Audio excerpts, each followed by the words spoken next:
73 साल पहले नवंबर के इन्हीं दिनों में दिल्ली के संसद भवन में यूनिफॉर्म सिविल कोड को लेकर विमर्श किया जा रहा था। इस मुद्दे के केंद्र में था कि यूसीसी को संविधान में शामिल किया जाए या नहीं। यह 23 नवंबर 1948 का दिन था, लेकिन अतः इस पर कोई नतीजा सामने नहीं आ सका। इस बात को आज 73 साल गुजर गए हैं, इसे लेकर कुछ नहीं कहा जा सका।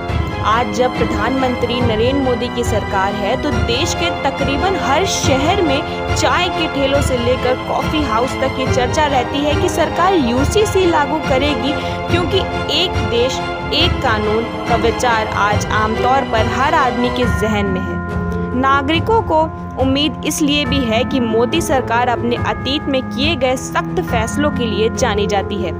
तो आइए जानते हैं कि आखिर क्या है यूसीसी यानी यूनिफॉर्म सिविल कोड, क्यों विशेषज्ञ इसे जरूरी मानते हैं और अब तक क्या कर रही है सुप्रीम कोर्ट की राय।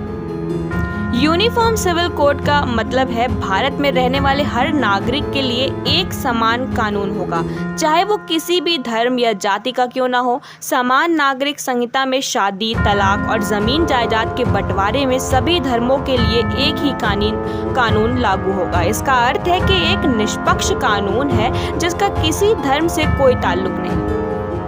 अब आइए जानते हैं कि यूनिफॉर्म सिविल कोड जरूरी क्यों है। दरअसल दुनिया के किसी भी देश में जाति और धर्म के आधार पर अलग अलग कानून नहीं है, लेकिन भारत में अलग अलग पंथों के मैरिज एक्ट हैं। इस वजह से विवाह, जनसंख्या समेत कई तरह के सामाजिक ताना बाना भी बिगड़ा हुआ है। इसलिए देश के कानून में एक ऐसा यूनिफॉर्म तरीके की जरूरत है जो सभी धर्म, जाति, वर्ग और संप्रदाय को एक ही सिस्टम में लेकर आए। इसके साथ ही जब तक देश के संविधान में यह सुविधा या सुधार नहीं होगा, भारत के पंथ निरपेक्ष होने का अर्थ भी स्पष्ट तौर पर नहीं नजर आएगा। इसके साथ ही अलग अलग धर्मों के अलग अलग कानून से न्यायपालिका पर बहुत ज्यादा ही बोझ पड़ता है। इस परेशानी से निजात भी मिलेगी और अदालतों में लंबे पड़े फैसले भी जल्द निपट जाएंगे। शादी, तलाक, गोद लेना और जायदाद के बंटवारे में सबके लिए एक जैसा कानून होगा, फिर चाहे वो किसी भी धर्म का क्यों ना हो। वर्तमान में हर धर्म के लोग इन मामलों का निपटारा अपने पर्सनल लॉ यानी निजी कानून के तहत करते हैं। यूनिफॉर्म सिविल कोड लागू होने से महिलाओं की स्थिति सुधरेगी। कुछ धर्म के पर्सनल लॉ में महिलाओं के अधिकार सीमित हैं। इतना ही नहीं, महिलाओं का अपने पिता की संपत्ति पर अधिकार और गोद लेने जैसे मामलों में एक ही समान नियम लागू होंगे।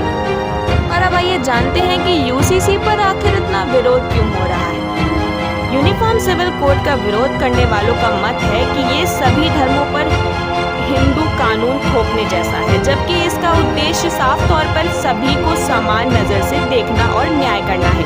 कई मुस्लिम धर्म गुरुओं को और विशेषज्ञ यूनिफॉर्म सिविल कोड को लागू करने के पक्ष में नहीं हैं। उनका कहना है कि हर धर्म की अपनी मान्यताएं और आस्थाएं होती हैं, ऐसे में उन्हें नजरअंदाज करना गलत है। भारत में इसे लेकर काफ़ी बड़ी बहस जारी है और वहीं दूसरी ओर पाकिस्तान, बांग्लादेश, मलेशिया, तुर्की, इंडोनेशिया, सूडान जैसे कई देशों में यूनिफॉर्म सिविल कोड लागू किया जा चुका है। आपकी इस पर क्या राय है, हमें कमेंट में ज़रूर बताएं। वीडियो को लाइक और चैनल को सब्सक्राइब करना ना भूलें।